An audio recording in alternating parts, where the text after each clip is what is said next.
नमस्कार। आप सनातनी क्यों हैं? यह सनातन हिंदू धर्म के प्रति आपको ये आस्था क्यों? वाई आर यू ए सनातनी? ये सवाल मुझे सुनना पड़ रहा है। मानिए कि बंगाल में कम्युनिस्ट जमाने की 34 बरस और अभी तक कभी दोस्तों से तो कभी औरों से। वाम जमाने में ये स्वाभाविक था, क्योंकि उस वक्त कम से कम 70% आदमी उस विचारधारा को मानते थे, और मैं भी। फिर भी अभी तक मुझे सनातन धर्म में इतनी आस्था क्यों? इसी पे आज चर्चा करेंगे, और मुझे विश्वास है कि इस चर्चा से बहुतों को फायदा मिल सकता है। मैं डॉक्टर सुब्रतो भारतीय अध्यात्म की एक प्रेमिक और प्रचारक भी हूँ, और ये चर्चा आप सब देख रहे हैं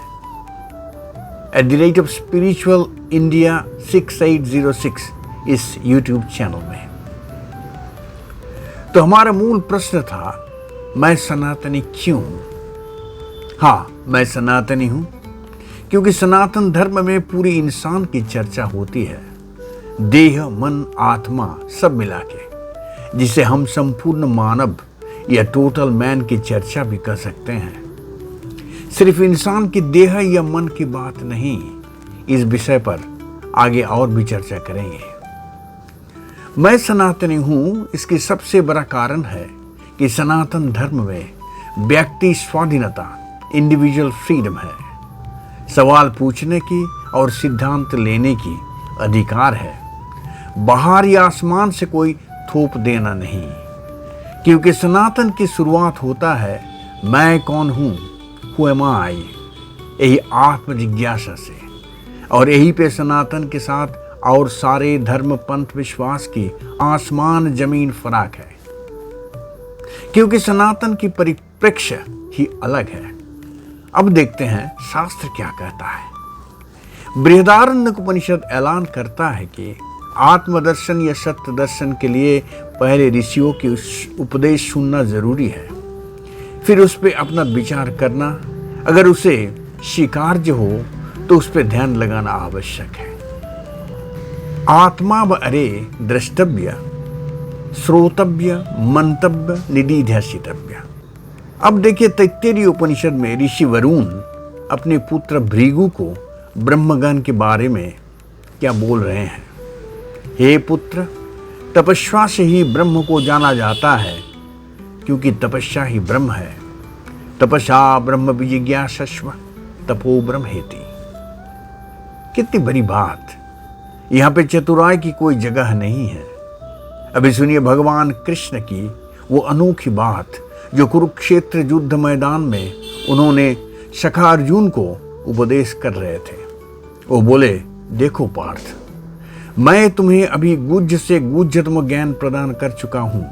अभी इस पे तुम विचार करो, और जो अच्छा लगे उसी को अपनाओ। इति इति ज्ञानमख्यातम गुज्यात् गुज्जतरंगमया बिम्रिश्वैतद्शेषेन यथेच्छ्वसि तथा कुरु। सिद्धांत लेने की ये आज़ादी सनातन धर्म छोड़ के और कहाँ मिल सकता है, बोलिए तो। अब देखना है कि इस सनातन धर्म में ये स्वतंत्रता, ये आज़ादी देने के आधार क्या है। इसके जवाब छुपा हुआ है उपनिषद के उस 4 महावाक्यों में। पहला, छांदोग्य उपनिषद उद्घोष करता है कि श्वेत केतु तुम ही वो ब्रह्म हो, तत्त्वमसि श्वेत केतु। बृहदारण्यक उपनिषद कहता है मैं ही ब्रह्म हूं, मैं ही अनंत, अहम ब्रह्मास्मि। ऐतरेय उपनिषद कहता है ब्रह्म ज्ञान स्वरूप है, प्रज्ञानम ब्रह्म। और मांडुक्य उपनिषद कहता है ये जीवात्मा ही ब्रह्म है, अयम आत्मा ब्रह्म। ये सब वाक्य में दम है, लेकिन इसे हल्का में मत लीजिए। देखिए यहाँ पे इंसान को कितनी ऊंची स्थान दिया गया है। बताया गया है कि तुम ही ब्रह्म हो और इसको जीवन की उपलब्धि में लाओ। ये पश्चिम के सिर्फ इंसान एक बुद्धिमान प्राणी मात्र नहीं है, सनातन धर्म में इंसान एक आध्यात्मिक जीव है।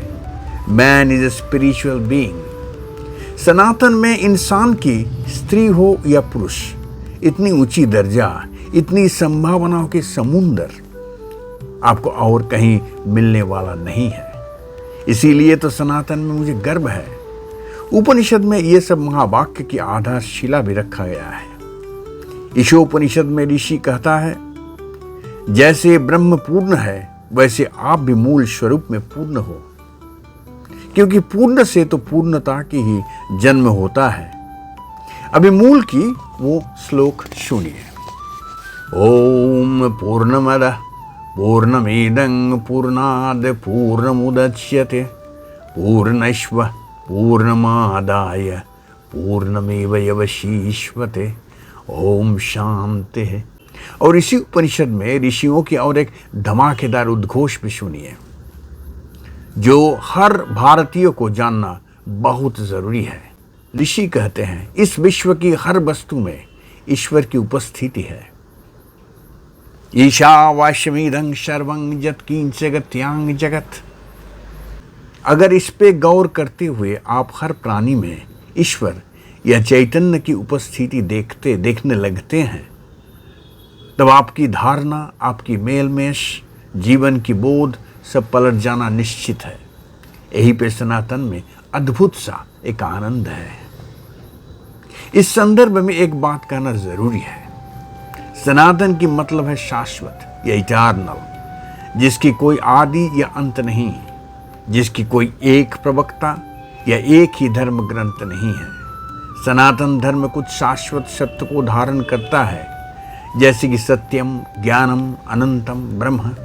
इसी को भिन्न भिन्न तरीके से कहा भी गया है। ये सत्य पूरा संसार या सृष्टि को धारण करता है, इसीलिए ये धर्म है। ये सिर्फ रिलीजन या युक्त करने की माध्यम नहीं। धर्म की अर्थ काफी व्यापक है, इसीलिए सनातन धर्म है, सिर्फ रिलीजन नहीं। असल में ये पूरा सृष्टि ही सनातन में आता है। मानना ना मानना ये तो अलग बात है। मैं सनातनी हूं क्योंकि सनातन पूरा अस्तित्व को दिल और दिमाग से धारण करने की बात करते हैं और काम पे। ऐसे में ओमकार ध्वनि तो सृष्टि स्थिति प्रलय की वंदना ही है, जिसे हम किसी भी मंत्र की शुरुआत में और अंतिम में गाते हैं। सनातन पूरा अस्तित्व को एक प्राणमय, शक्तिमय, चैतन्यमय रूप में पूछता है। यह सोच सनातनियों की उदार बनने की एक आधार भी है। इसी के परिचय मिल सकता है सनातन के स्तवों में। यहाँ ऐसा ही दो स्तव को उद्धृत करता हूं, जिसे आप सभी बहुत बार सुने होंगे। पहला स्तव, इसके मतलब है, इस विश्व की सब कोई सुखी हो, सुस्त रहे, सबकी मंगल हो, इत्यादि। ओम सर्वे भवन्तु सुखिनः, सर्वे सन्तु निरामया, सर्वे भद्राणि पश्यन्तु, मा कश्चित् दुःख भाग भवेत्। ओम शांति। अभी द्वितीय, इसमें पूरा ब्रह्मांड, आसमान, वायु, अंतरिक्ष, जंगल, पानी, सबकी शांति या प्रदूषण मुक्ति की प्रार्थना है। ओम द्वौ शांतिः, अंतरिक्षं शांतिः, पृथिवी शांतिः, अपः शांतिः, औषधय शांतिः, वनस्पतय शांतिः, विश्वदेवा शांतिः, ब्रह्म शांति, सर्वं शांतिः, शांतिरेव शांति, श्याम शांतिरेधि। ओम। सोचिए, आज से कम 10,000 वर्ष पहले ही हमारा ऋषियों ने कितना प्रज्ञा या चेतना, उदारता और उपलब्धि की बात कहा था। सोच के मैं तो कभी कभी हैरान हो जाता हूं और अभिभूत भी। यह एक बात कहना जरूरी है, मैं सनातनी हूं, इसका मतलब यह नहीं कि मैं सनातन की कुरीतियों या नेगेटिव पॉइंट्स से अवगत नहीं हूं या शिकारता नहीं। कोई भी धारणा या काम की सही या गलत पक्ष होता है, ज़्यादातर गलतियां होता है ना समझ वाला या धंधाबाजों से। इंसान की सीमाबद्धता, लिमिटेशंस या उसका चालाकी इसके लिए जिम्मेदार है, सनातन नहीं। जैसे कि पहला, सनातन एक उदार और सबको साथ लेके चलने वाला धर्म है और यही उदारता इसकी सबसे बड़ी कमजोरी भी है। इस कमजोरी इसे कभी कभी अस्तित्व के संकट में भी डाल देता है। भारतवर्ष की पराधीनता की लंबी इतिहास के कारण में भी यही उदारवादी धर्म विश्वास भी है और भविष्य संकट में भी रहेगा अगर हम सुधार न जाए। द्वितीय, सनातन की उदारता हम सबको ज्यादातर भाव विलासी, आदर्शवादी, कमजोर, कम वास्तववादी बनाते हैं। फलस्वरूप हम सब अपनी देश, भूखंड, परिवार, सुरक्षा को छोड़ छाड़ दूसरा को सेवा में या कभी दूसरों के प्रेम में बेहोश हो जाते हैं और यही हमारे दुश्मन के लिए काफी फायदेमंद भी हो सकता है और होता भी है। यही तो कुछ दिन पहले की बात है। तुरस्क ने अपनी भूकंप में भारत की इतनी बड़ी मदद बिल्कुल भूल गया और हमसे गद्दारी करने में उतर आया। फिर पड़ोसी बांग्लादेश को देखिए, भारत से उसकी इतनी बड़ी गद्दारी हम भूल नहीं पाते हैं, जिसकी 1971 की स्वाधीनता ये भारत ने दिलाई। फिर बीते कुछ महीनों में हमसे उसकी व्यवहार तो देखिए।